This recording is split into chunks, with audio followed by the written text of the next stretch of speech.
Welcome back to the West Georgia Gridiron Podcast. I'm your host, Mason Taylor. As always, I'm joined by my father, Mark Taylor. And this is week one or round one of our playoffs warm-up. And it's very hard to believe we're already here in the playoffs. It seems like just a couple weeks ago we were in kind of the middle of the season getting ready for region play. Now we're obviously starting the playoffs, and in a couple of weeks we'll be ending the football season. So we're really trying to cherish the lasting weeks we have with high school football. But before we get started here, we want to thank everybody that made our playoff spirit night, team spirit night, and state playoff show at Buffalo Wild Wings. We want to thank everybody who came out and supported and helped made that possible. We want to thank you to all the players, the coaches, the staff, anyone that came out supported your school or a player or a coach. We just want to thank everybody that made that event possible. We want to have a lot more of those type of events in the future potentially, but I thought it was a great night. It was a great atmosphere, a great opportunity for a lot of people to get some interviewing under their belt, some interview skills and some experience.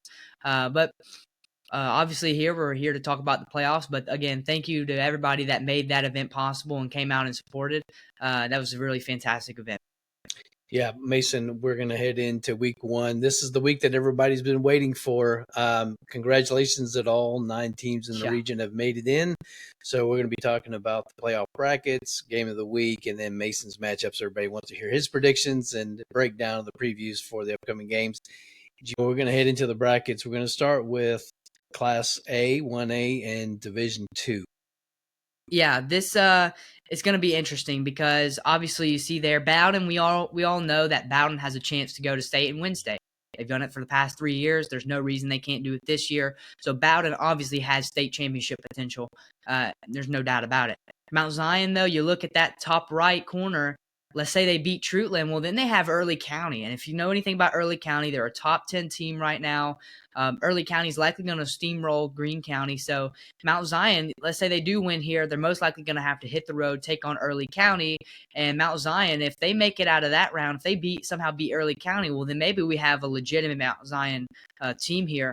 But Mount Zion definitely, they got to get out of this first round, but then they have a lot to prove, not only in this first round, but then that second round if they make it when they play Early County as well. But again, Bowdon, most likely the most probable situation here is a Bowdon-Lincoln County state championship game.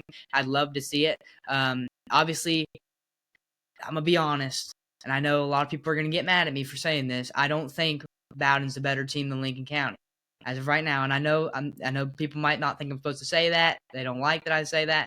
I'm not saying that Bowdon can't win the state championship. I'm not saying that Bowdon couldn't beat Lincoln County, but as of right now, I think Lincoln County's had a better season than Bowdon's had this so far. And Bowdon, I do think that their playoff experience in the past, obviously when you've won 3 state championships, I think they have the potential to win the state championship, and because they have great preparation, great coaching, great players. But I need to see this. They need to prove a lot here in the playoffs for me to expect Bowdon or think that Bowdon's going to win the state championship this year. But I definitely think they can make it. Yep, and then we're going to look at 1A in Division 1, and we've got a couple teams from the region here, but looking at these 4 corners, what do you see? Yeah, Bremen's got a really tough, I say tough, but Bremen's got an interesting first-round matchup because obviously with the power ranking format, they're not susceptible to play region opponents. So usually you wouldn't see a region opponent till the semifinals or the state championship, and obviously now with power ranking format, Bremen's seeing a region opponent first round. So definitely bizarre. Heard County also potentially going to face Haralson County in the second round. So that's we've got some interesting ones. Temple, unfortunately, got the kind of short end of the stick here. Got to face the reigning state champions on the road first round. But I'm just glad that they made it in. I think they're just glad that they made it in as well. But Haralson County's got an interesting matchup first round against Social Circle. Obviously, Heard County has the potential to go all the way to the semifinals. Some people think the state championship, but I definitely think they have semifinals. I think it'll get interesting because when they get to the semifinals, they might have to take on Toombs County, who just won the state championship last year. So that would be an interesting matchup if they were to get there. Bremen obviously got to get out of this first round. And when they get out of this first round, they still got to play maybe a Jasper County, who's not too shabby of a team either. So Bremen's got an interesting interesting path here, but you also notice Bremen's the only team from that we cover on that side of the bracket. All three of the other teams are on the same side. Obviously, Hurd County and Haralson in the same corner, but Bremen's all by themselves on the right side. So just keep some of that stuff in mind. That's going to make it very interesting for West Georgia. All right, and then we go into 4A. Yeah, a lot of people think that Central has the ability to win the state championship this year, and I'm not trying to ruffle any feathers here. I'm not trying to step on any toes, but Central, you make it out the first round, well, then you see they got to take on either Ola or Cambridge. Obviously, Ola would be an easier opponent to take on than Cambridge. I do think that Central has the potential to beat Cambridge if they were to take them on, because Central would also be at home. But remember, that was the second round matchup from last year.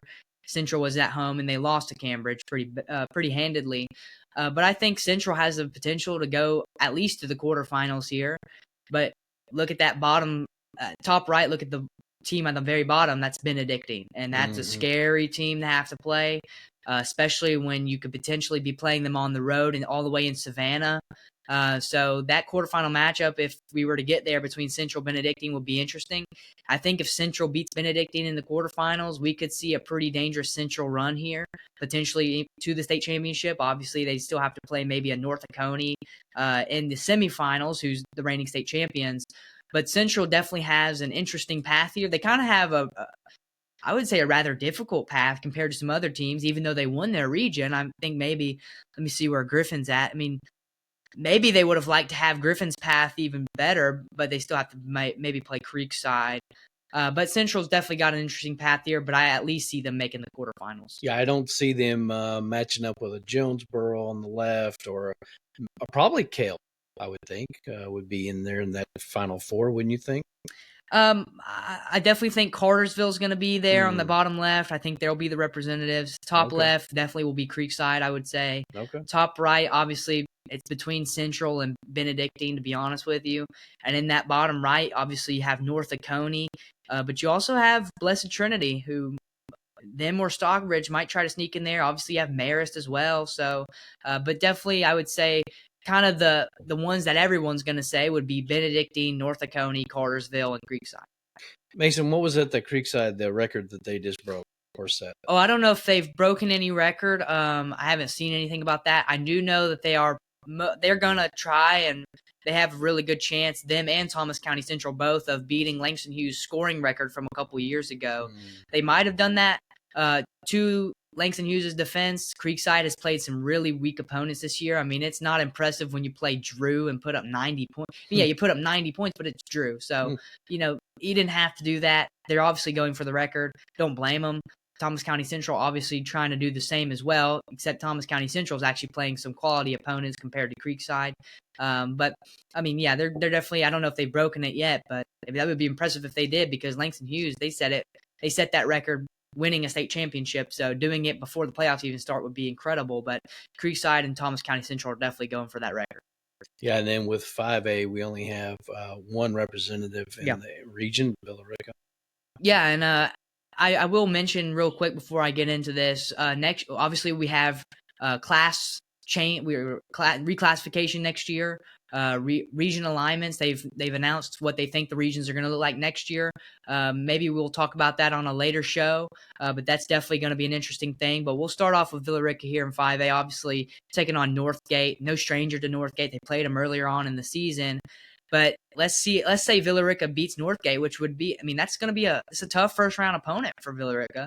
Let's say they make it out the first round. Well, then you're most likely going to have to go on the road, take on Thomas County Central. And Thomas County Central, I'm not trying to be mean here, but would most likely roll right over Rica. So it's kind of I want Rica to be able to be successful. I want them to win the state championship. But we have to be realistic here sometimes. Let's say you do get out of the first round. I don't know if you're getting past Thomas County Central. I don't know if Northgate could even do that either. So definitely a tough thing that you have to do there. Tough pull right there. That's what happens when you're the 3 seed, though. You play tough opponents, and if you want to be a state champion, you got to be able to beat the tough teams. Obviously, you see Rome down there in the bottom right. They got Lovejoy. Mm-hmm. But to be honest here, I think the Final Four, I'm going to go ahead and predict it first round. Now, obviously, I'm saying this pretty prematurely. We haven't even started the playoffs yet, to be honest, because we haven't had one round yet. But I think it's going to be at the top left. I think Thomas County Central will be the representative there. I think, let's see who's on the bottom left. I think Roswell will be the representative from the bottom left. They've actually looked really strong here in the final few weeks. Obviously, they're most likely going to have to play a Sequoia in the quarterfinals, which would be an interesting matchup. Milton, I know a lot of people are going to disagree with me there, but I think Milton makes it out of the bottom right. And then in the top right, obviously Langston Hughes. All right.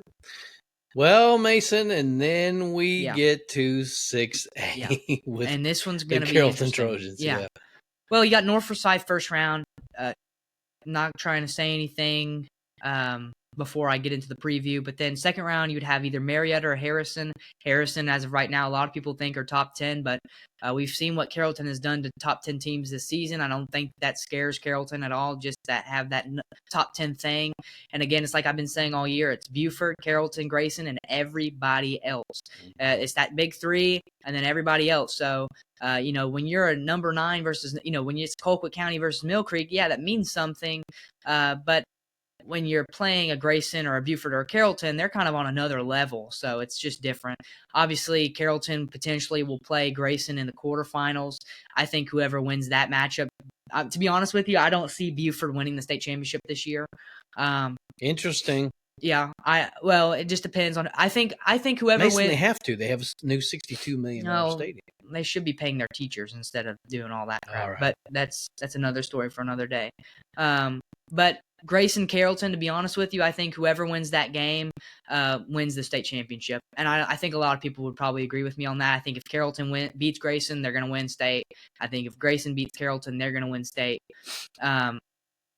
But the top right corner, do you have McEachern over Valdosta or the other way around, or neither one of those? Yeah, quarterfinals for top right, I have it being McEachern and Valdosta. I think that would be a really close game.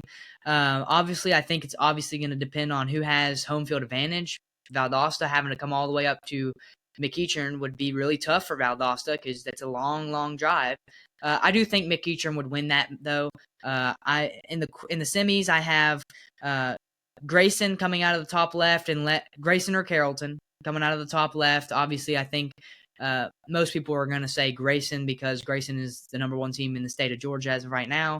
But Grayson or Carrollton coming out of the top left. Out of the bottom left, I'm going to have to say North Gwinnett. Bottom left is really the weakest one. Look at it. Collins Hill's not good. Path, huh? Lowndes is pretty good, but I think North Gwinnett would beat Lowndes. And Hillgrove, North Paulding, Westlake, West Forsyth, they're not winning state anytime soon. Mm-hmm. At least I don't think so. Bottom right, obviously, it's going to be Douglas County or Buford. Buford already beat them once, so I'd have to say Buford's going to do it again. And then in the top right, obviously, I just said it's going to either be McEachern or Valdosta. I think it'll be close, but I'd have to say McEachern beats Valdosta. Yeah, especially the way that Douglas County played Carrollton. I don't see. I think. And it would have to be on. And if they play Buford, it'll have to be on the road again. Yep. PB Sports Game of the Week: the Colquitt County Packers versus the Mill Creek Hawks, and that's Friday, November 14th, 7:30. Yeah, this is a big game. Colquitt County, obviously a top 10 team. Mill Creek just outside the top 10 in 6A. But Mill Creek, Carrollton has some experience with both of these teams a couple years ago in 2022. Went down to Colquitt County in Moultrie, Georgia, beat the Packers on the road in the semifinals, and one of Joey King's best wins as the head coach at Carrollton. Then 2 weeks later, went up to Center Park Stadium, the old Turner Field up in Atlanta. Now it's Georgia State Stadium in the 7A state championship. Took on Mill Creek. Obviously, didn't go Carrollton's way. But these two teams, Colquitt County hasn't done real well in the past on the road in playoffs. So obviously when you have to go from Moultrie, almost Florida, all the way up to Houston, which is in, Gwinnett, Jackson County area, it's a long way to go. And Mill Creek has the luxury of being able to stay at home. Mill Creek didn't do too shabby against Buford. Obviously didn't really compete with them either.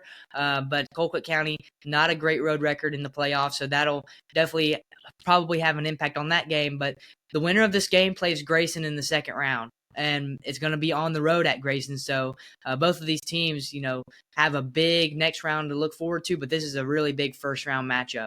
Yeah, absolutely. We head into your game of the week, Mount Zion Eagles 7-3, taking on the Trutland Vikings at 6-4.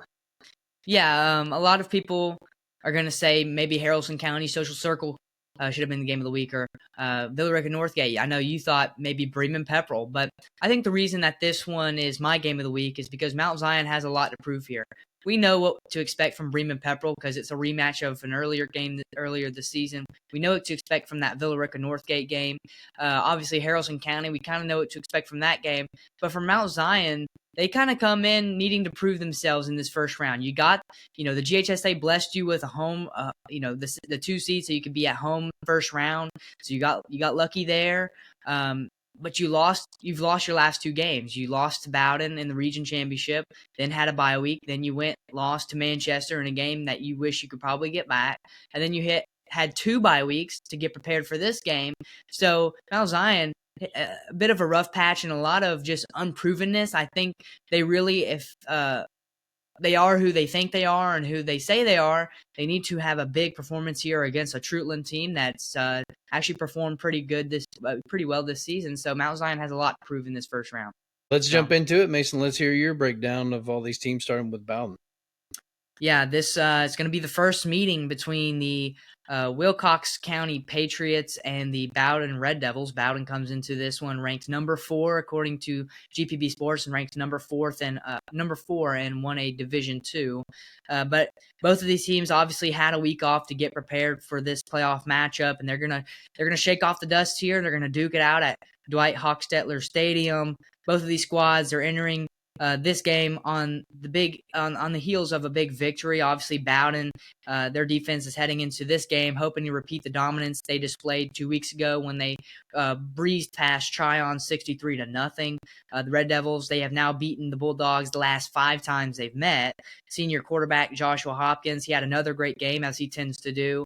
He rushed for 151 yards, pair of touchdowns on only 6 carries. Also threw for 207 yards and 5 touchdowns while completing 78.6% of his passes. Those 151 rushing yards gave him a new career high as well. But he was just one part of a very punishing run game. The team was unstoppable. They had 249 rushing yards by the end of the game. And that strong performance was nothing new for them because they have now had at least 199 rushing yards in the last 3 games they've played in. On the other side, though, you have Wilcox County, who just had a season-high score against Montgomery County. They eased past them 2 weeks ago, 56-6. But I mean, this Montgomery County is Montgomery County. If you know anything about Montgomery County, not a very good opponent. But nonetheless, this team has a very high-flying offense. They also marked their biggest victory of the season. And I look at some of these games, had a very close game with Wheeler County, who, if you know anything about Wheeler County, I believe they're top 5 in that class. Their region's been tough. They've obviously played Trutland. They've had some tough battles in region play, and I'm not too sure about non-region play, but region play, they've definitely had some tough battles, some close battles. I think they lost to Wheeler County by maybe 2 points. But Wilcox County is interesting. They're 7-3. Bowdon's 8-2. Again, Wilcox County is interesting because they've kind of been inconsistent. Had some really close games against some really good teams, but have also had some kind of close games with not so great teams. So I don't really know what to really think about them. I think they'll compete. I think they maybe put up 3 touchdowns here, but Bowdon, it's hard to pick against the reigning 3-time state champions. It's hard to pick against Rich Finley. It's hard to pick against Josh Hopkins. I know Caden Prothro has always been the person they talk about on that team, but Josh Hopkins, he brings such a dynamic aspect to that team, being able to throw and run at the same time. It's just constantly keeping defenses guessing. Bowdon is hard to pick against them. That's why I have them winning here 38-21, a 17-point victory for the Red Devils. I do think it's going to be a lot closer than maybe Bowdon would hope. I hope not. But Bowdon can't pick against that type of coaching and that type of experience that those seniors have on that team. So that's why I have Bowdon winning this one. Okay. All right, Mason, then we move on to the Bremen Blue Devils. Yeah, this one was one that maybe you thought should have been the game of the week here. Pepperell does lead it's this. Pepperell, Mason. Well, Pepperell does lead this all-time series 5-3-1. Obviously, Pepperell beat Bremen earlier on in the season. Bremen beat Pepperell last year. These teams are region opponents, and it's just odd. It's going to take some getting used to having to talk about playing region opponents in the playoffs. But here we are, and the Bremen Blue Devils taking on the Pepperell Dragons at Dragons Stadium on Friday. Pepperell, they did take a loss 2 weeks ago in their matchup against Heard County. We'll get to that in a second. On the other hand, though, Bremen's coming off of a win. But having struggled with 3 losses in a row, Bremen did turn things around against Darlington 2 weeks ago. Again, they blew past the Tigers 38-14. Bremen's now won 5 games by 24 points or more so far this season. So they've won half of their games by 3 scores or more so far this season, which is impressive. But Pepperell, I wouldn't say unfortunately. I would say fortunately, because it got Heard County a region championship. They witnessed the end of their 5-game winning streak 2 weeks ago. They fell to Heard County in the region championship 47-28. A great display of dominance by the Heard County Braves.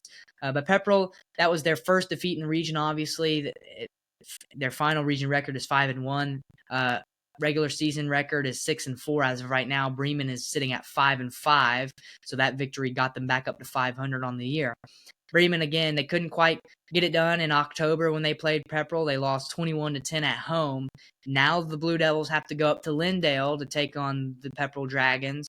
Can the Blue Devils avenge their loss, or is history doomed to repeat itself? And to be honest with you, I think the saying goes, it's really hard to beat a team twice. I disagree.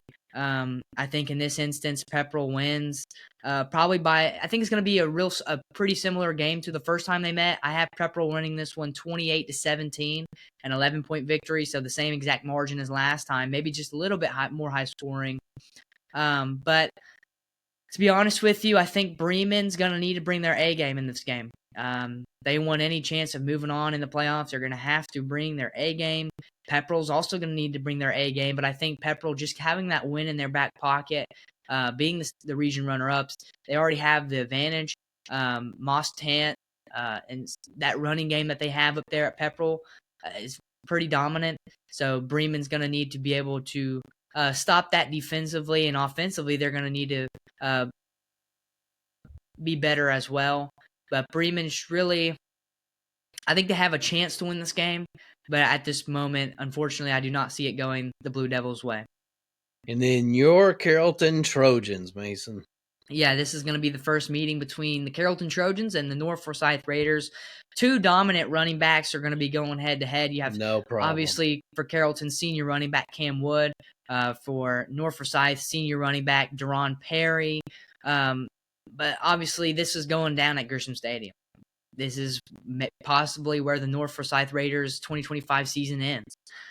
Carrollton's coming into the contest with an undefeated record on the line, and probably their dignity, because I don't think you would want to lose first round when you don't want to lose first round at 10-0, number 3 in the state against a 6-4 team who's probably not even top 20, but I don't think they're going to lose here. Carrollton obviously headed in, coming off of a Halloween victory over nationally ranked Douglas County. Strong win. Yeah, they took it with ease, 55-22 on GPB TV. The Trojans have now won all but one of their games this season by 22 points or more. The only game they didn't win by 22 points or more was obviously week 3 when they took on Rome, beat them by 7. But other than that, they've won every single other game by at least 22 points, which is incredible when you think about who they've had to play. When you think about Gainesville, Parker, Douglas County, maybe even you throw in Westlake there, Woodward Academy. So it's very impressive. Carrollton's win, though, against Douglas County was obviously a true team effort, with many players turning in some solid performances, but perhaps the best among them was senior wide receiver Peyton Zachary. Picked up 135 receiving yards and a touchdown. Those 135 receiving yards actually gave him a new career high. Sophomore wide receiver Rontre Welch also got in on the action. He returned a kickoff for a touchdown. I think that was his 3rd straight game where he's done that. He now holds numerous records as the longest kick return touchdown in history for Carrollton as just a sophomore.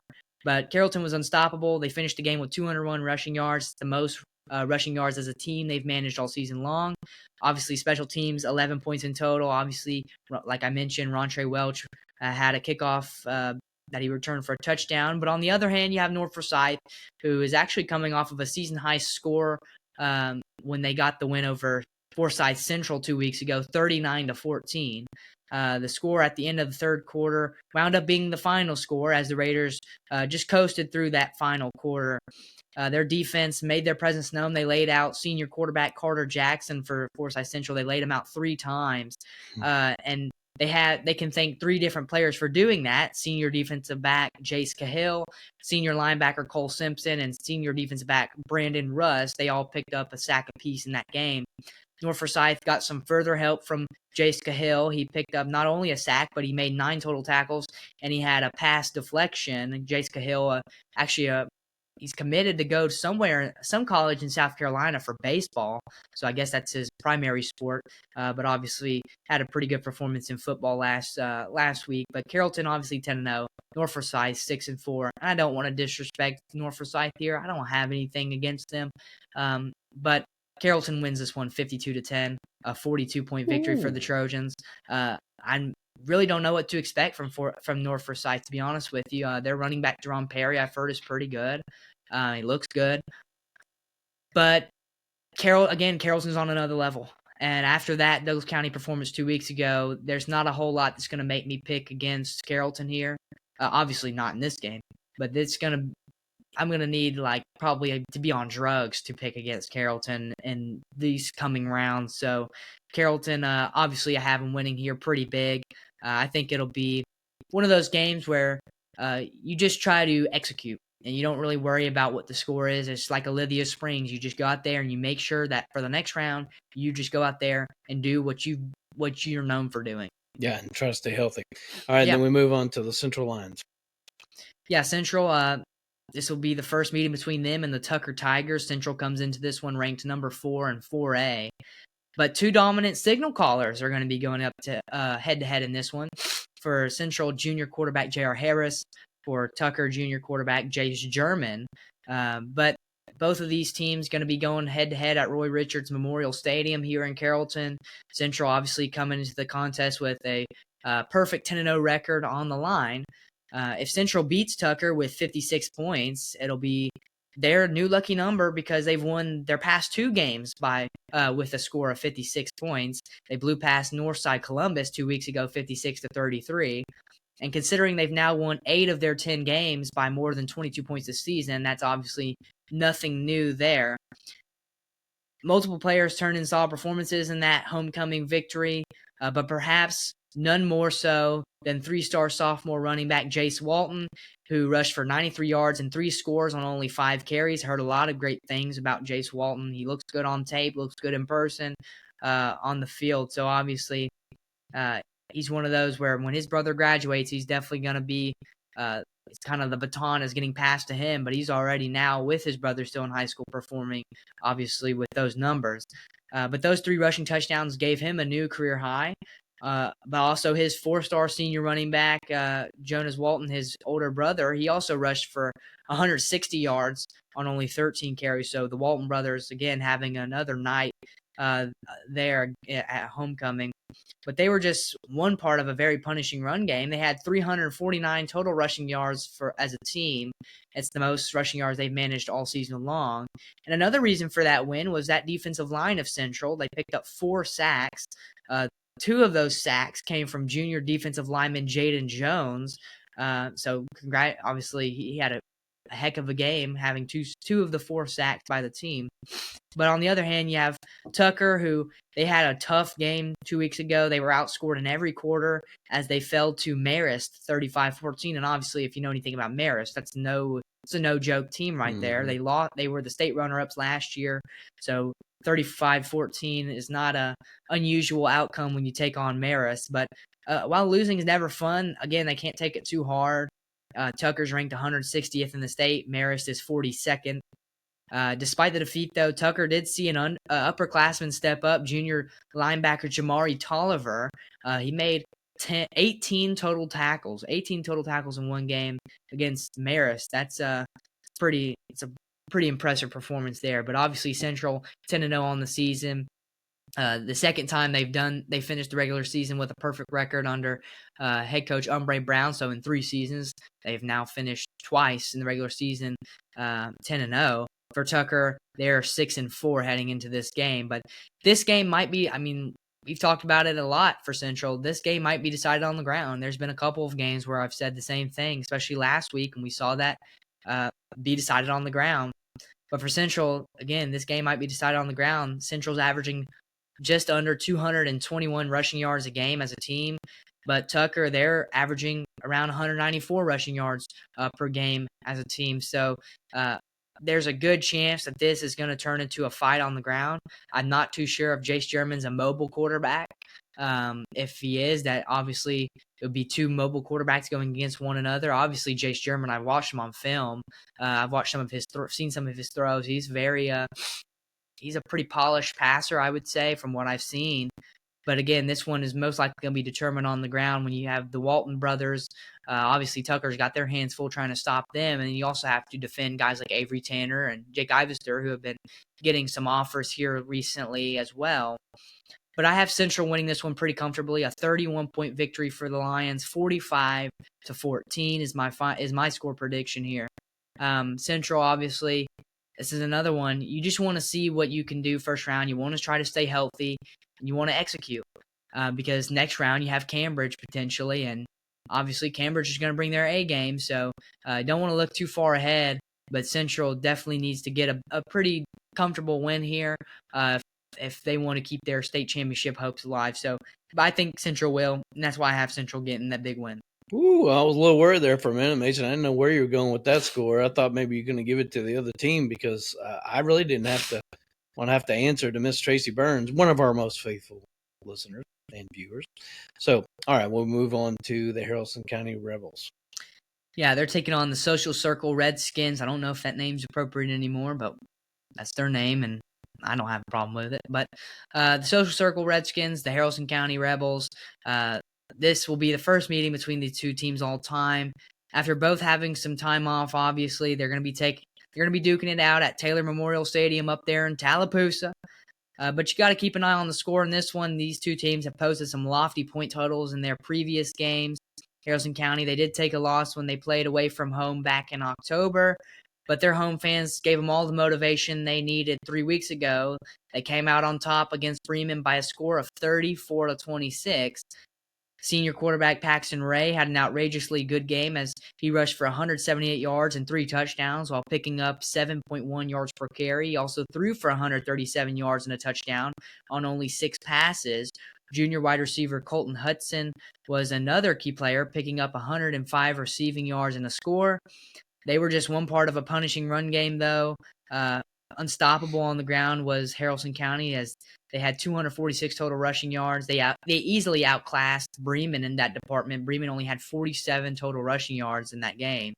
Haralson County didn't go easy on the quarterback either. They picked off 2 passes before the game was over. In fact, those interceptions actually all came courtesy of defensive juggernaut, senior defensive back Junior Hudson. Meanwhile, on the other hand, you have Social Circle, who's fully in charge 2 weeks ago. They breezed past Towers 49-15. The high-scoring performance was a welcome turnaround for the Redskins offense, which has struggled in the games prior. Haralson County, they're going to need to focus on containing junior running back Christian Paget and junior quarterback Remy Farmer. The pair were huge in that win for Social Circle. Paget rushed for 142 yards and 3 touchdowns on only 7 carries, while Farmer rushed for 40 yards and a pair of touchdowns as well. And those 142 rushing yards for Paget was a career high. Senior wide receiver Elliott Hamilton also helped out with an impressive 83 receiving yards. Social Circle, they have a 6-4 record after that victory. It was their 3rd straight victory at home, and the home wins for them came in thanks part to their offensive performance across that stretch where they were averaging 47.7 points per game. On the other hand, you have Haralson County, who now sits at a record of 7-3, and a big question here is how will Haralson County do after 3 weeks off? Mm-hmm. Obviously, you beat Bremen a week before Halloween, so then you had Halloween off. You had the week before the playoffs off, right? Yeah. and then you had this week. So essentially, almost 3 weeks of not even 3 weeks after you've played your last game. How do you do? Are you rusty? Are you gonna go out kind of slow? Are you gonna go out fast? Maybe they don't have any problems at all. Did they eat too many wings at Buffalo Wild Wings when they came out last week? I don't know. Great group of guys, though. Love you guys. Yeah, great group of guys and great group of coaches as well. But Haralson County, again, I think the question again is how will they do after? And the same question for Mount Zion as well. Both of these teams have had 3 weeks since they played, so both of those teams are gonna. It's going to be interesting seeing how they do. I think this one's going to be a close game anyway, regardless of their time off. I have Haralson County getting the win here, though, and advancing to the second round of the playoffs with a 28-21 victory. Only a one-score victory for them. Again, I think Haralson County, it's going to be interesting seeing how they do. Obviously, with the power ranking format, the first round is going to be probably when you're, around that 16 seed like Haralson County is, it's going to be a lot more competitive because you're playing teams who the state thinks is around your level. So Haralson County, I do think this is going to be a close one, but because they're at home, I'm going to pick them. And to be honest, I've picked Haralson County to lose too many times this season, and I've been proven wrong. So hopefully I'm proven right here as I pick them to win. All right. Well, Mason, we've still got 4 teams to go. We're just going to take a quick break, and we will be right back.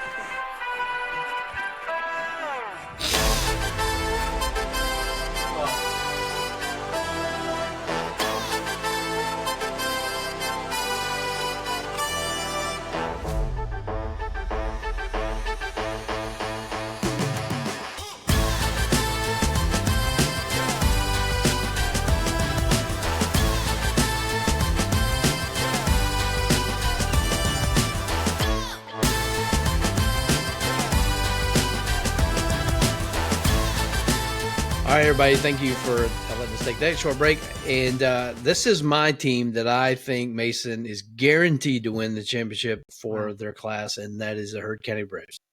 Well, that's definitely some big words right there, and I think Coach it's gonna happen. I think Coach Lassiter would agree with me that that's don't want to get too facetious I'm here. believing. Just want to worry about the first game here and then take it one game at a time. But Heard County, again, like I said earlier, it's just going to depend on how they do. Obviously, I think they can make it to the semifinals, but how will they do against a Toombs County? It'll be interesting. But we're going to talk about this first round matchup first. First meeting between them and the East Lawrence Falcons. East Lawrence, if you don't know where that is, it's in the Dublin area. But both of these teams are going to be going at it at Staples Stadium down there in Franklin. Heard County is never going to have to go on the road the whole playoffs because they have the 1 seed. And for the power ranking format, you're the only one with the 1 seed. So that means that no matter where they are, no matter who they play, they have to play at Staples Stadium. And this is why they're going to win, Mason. I feel it. All right. Both of these teams are on 2 different trajectories here. Heard County, obviously 10-0, 10 straight wins. East Lawrence has 3 straight losses, and they're 3-7 on the year.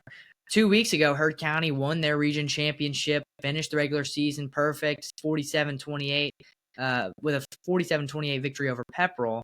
It was another big night for junior quarterback Ethan Tisdale, who's been racking up the offers here recently. Just recently got offered by Coastal Carolina.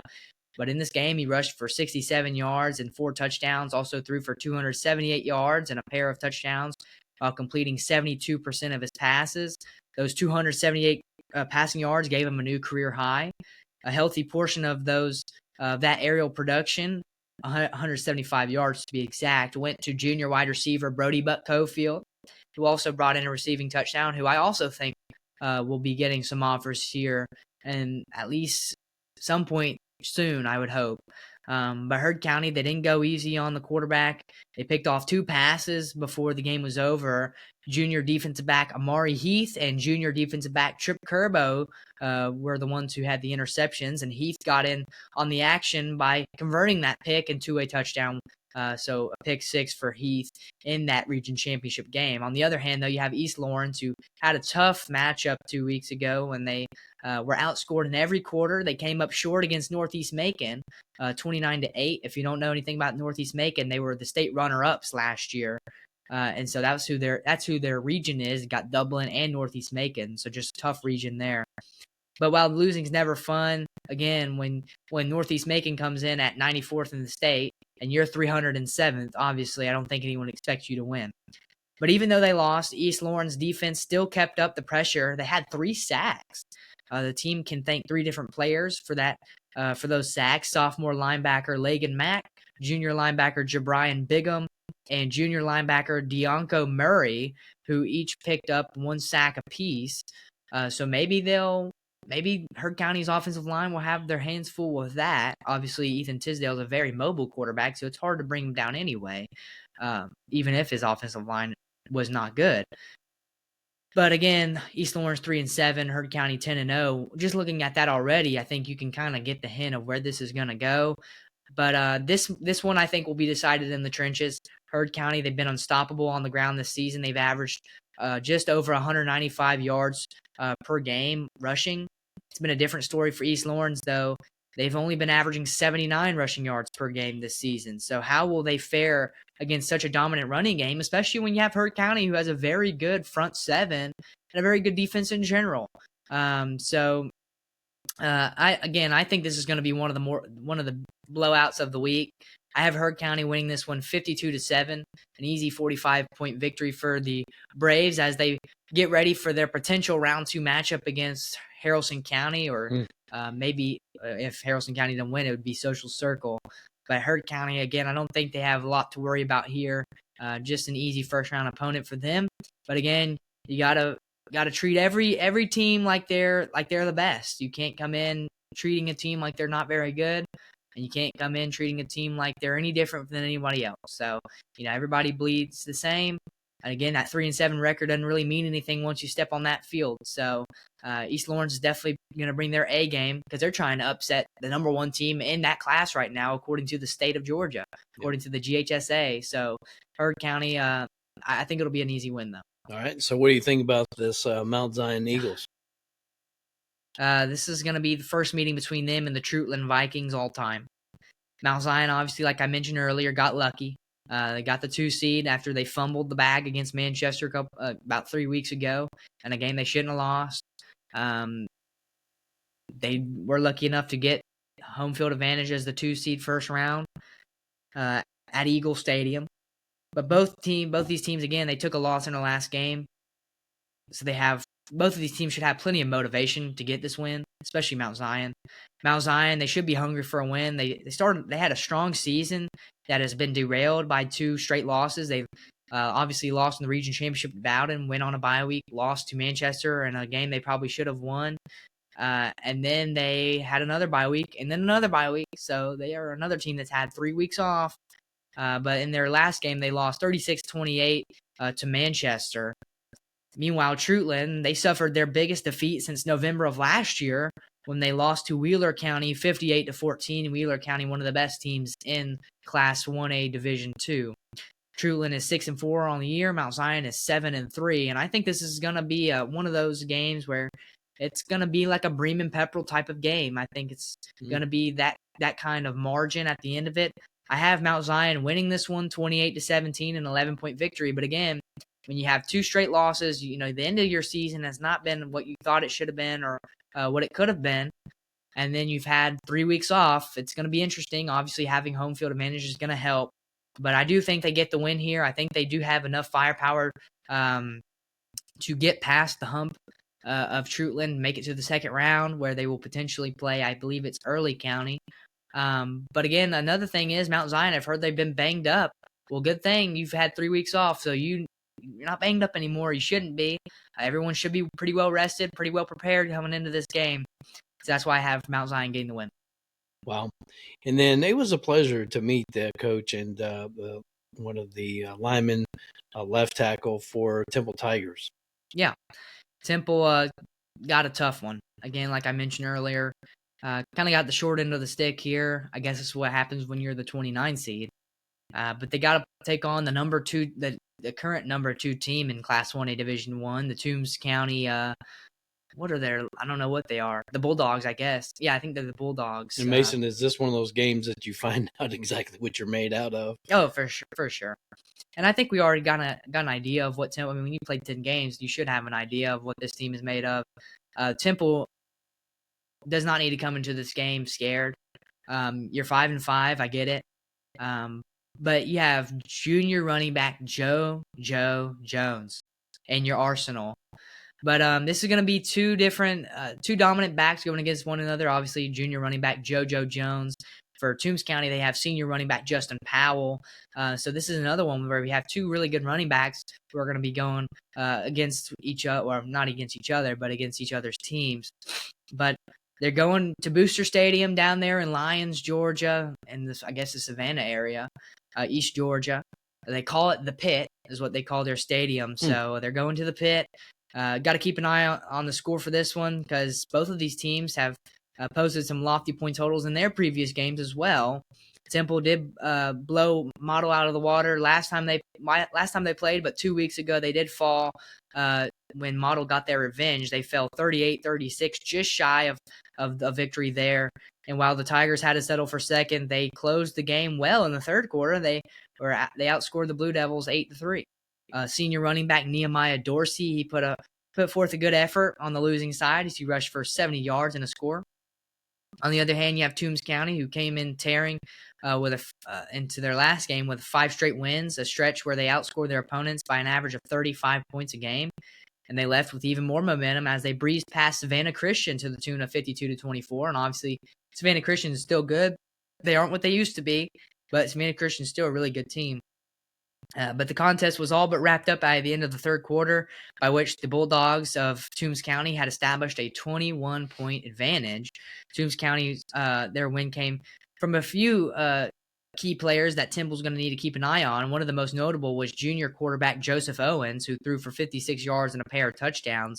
Special teams was also a major factor, as junior wide receiver Slade McDonald had a kickoff that he returned for a touchdown. And another reason for the win was Toombs County's imposing defense, which managed to get into the backfield for 4 sacks. The heavy lifting was done by senior linebacker Hayden Roy, who I think he's committed to Mercer, and also Powell, who I mentioned earlier. They both racked up all 4 of those sacks between them. Roy he's also on a roll when it comes to total tackles. He's made at least 5 or more in the last 8 games that he's played, or each of those last 8 games. But Toombs County, obviously 9-1. Temple traveled that rocky road. They lost 5 of their last 6 games, put a noticeable dent in their 5-5 record when they started off the year 4-0. But Friday's game might be decided on the ground as well. Temple has been unstoppable on the ground this season. They've averaged 275 rushing yards per game as a team. However, Toombs County's also rushed for 188.5 rushing yards per game this season as a team. So there's a good chance that this one will be determined on the ground, especially for Temple, because they're a ground-heavy team in general. But this one's tough. Temple's definitely going to find out what they're made of against one of the best teams in the state. But it is like what Ryan Self, who we interviewed, it's like what he said. They've already played Heard County, who's the 1 seed. So if they've already played them, they already know what it's like to play the top team in the state. Right. So what's different about Toombs County?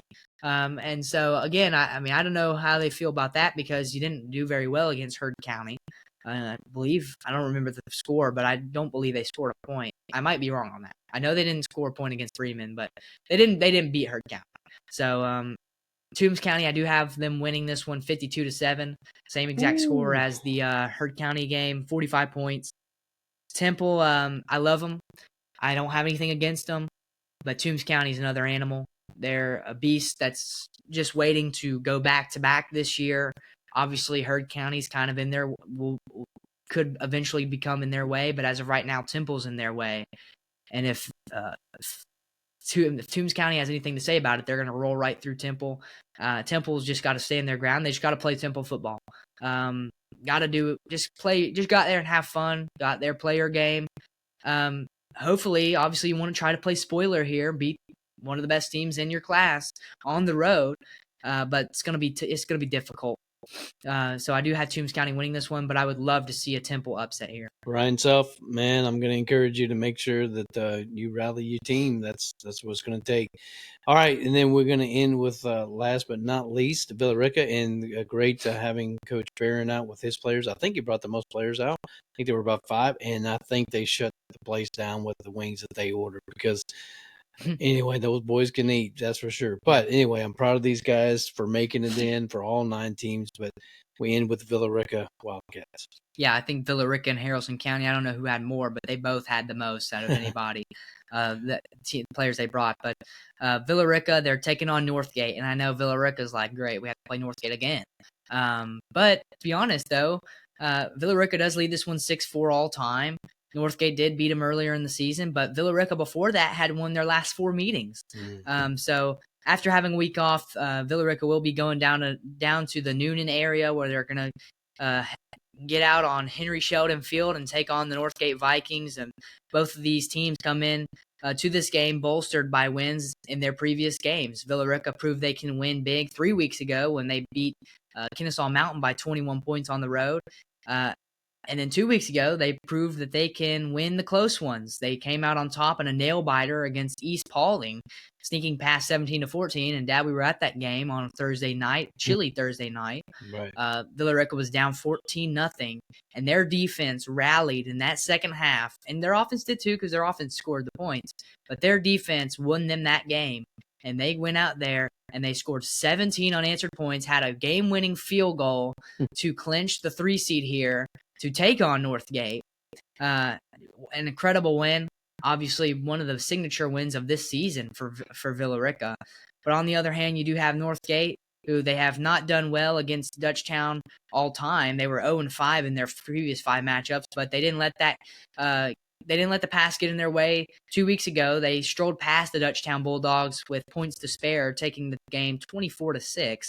Northgate found their leader and 3-star senior linebacker and Marshall commit Bryson Davies, who picked up a sack and made 17 total tackles in addition to snagging an interception. Sophomore running back Woody Shattini, he also rushed for 104 yards, which is notable because Northgate is undefeated when he posts at least 80 rushing yards. But when he doesn't, when he's posted less than 80 rushing yards, they're 1-2. So both of their losses have come when he's rushed for less than 80 yards. And the only victory they've gotten when he's rushed for under 80 yards was when they played Villa Rica. So Villa Rica only held him to 54 yards. But that's the only time that they've won when he's not rushed for 80 yards or more. So that's an interesting little stat there.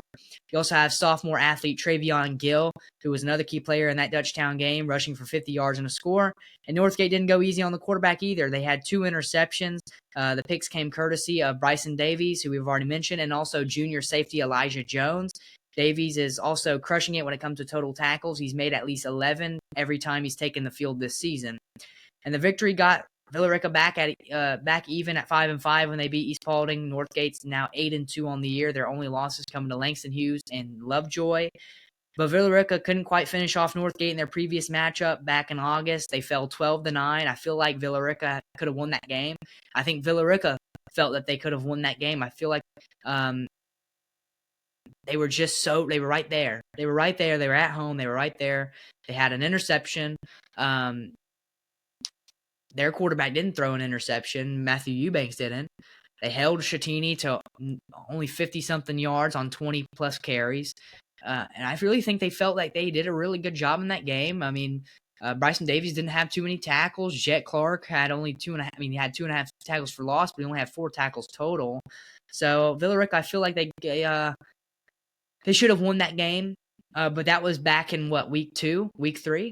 I mean, that was a while ago, and both of these teams are mighty different this time. I think one of the key things is how Matthew Eubanks is going to do. We watched him. He only completed 45% of those passes against Northgate earlier this season. Their quarterback, Matthew Eubanks, I think in this game, how he does is going to affect how that offense does. They got to keep him efficient. They got to keep him playing like he did against Troup County and in some of the games this year. If he's efficient, the team's efficient. If Emmanuel Ajay, if he's running the ball well, again, they're going to be successful. And obviously Luke Hale, the leader of that defense, I would say, has got to rally that defense and get them playing. And that we know what that defense is capable of. And I think they're going to have their hands full with Woody Shattini. But they did it once. Future Wit Weeks, LSU. Yeah, they did it once, and they can do it again. And that defensive line is huge. I think Villa Rica's defense is confident, and they should be. They're really good. They have a really good front seven.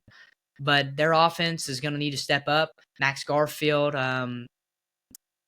he's been fantastic. He had a couple of great snags, including a touchdown reception in that East Paulding game. But I think it's really going to come down to Matthew Eubanks. How does Matthew Eubanks, as the leader of that offense, how does he handle it? Because I'm gonna be honest, he didn't do very well against East Paulding until the latter part of the game, and then when the team was going, he was going. So he's got to be a leader and really get that team going from the start, because if you don't, Northgate's not the same team you played from earlier in the season.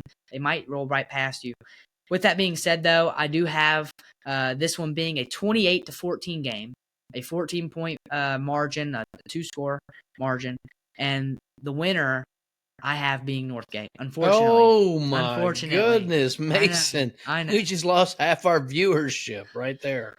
Look, I mean, I don't want to say it. I don't want to say I think Northgate's going to beat them, but they've already beaten them once. It's hard to pick against them again. Guys, do not listen to Mason. Get out there, play your game. Well, look, yes, I do think Villa Rica has a chance to win this game. I'm not saying that at all, but Villa Rica has a chance to win this game. They should have beat them earlier in the season, like I've already mentioned. It is going to be fuel tough. To the fire. It is going to be tough going on the road in the playoffs. I do think they can get it done, though, but they're going to have to be hitting on all cylinders. Their defense is going to have to play like they know how, and Matthew Garfield's really going to need to rally that offense, and they can get it done. But Bryson Davies, Woody Shattini, those two names right there, they've had two great seasons. I don't know if I can pick against Northgate in this one, so unfortunately, I will have to say Northgate wins this one. But I hope Villa Rica proves me wrong. I hope Temple proves me wrong. I hope Bremen proves me wrong. All three of those teams that I have losing, I hope they prove me wrong. All the best to everybody. Mason, I just, it's hard to believe that this season went by so fast, by the way. Yes, we've had good weather for the most part, though, and I think we're going to have great weather again this coming Friday. But congratulations again to all 9 teams. And Mason, thank you again for just taking the time to do so much research and get so much good data on these teams to help us get set up for week 1 for the playoffs. And we'll see you back on Monday, because we're going to be recapping all of those games and see how your predictions came out. And then, as always, follow and share on all your social media, all your groups that you're a part of. Make sure that you're sharing as we post, and others will be able to find us, listen to us on Apple Podcasts or Spotify, watch us on our YouTube channel. Until Monday, good luck to everybody, and enjoy your games.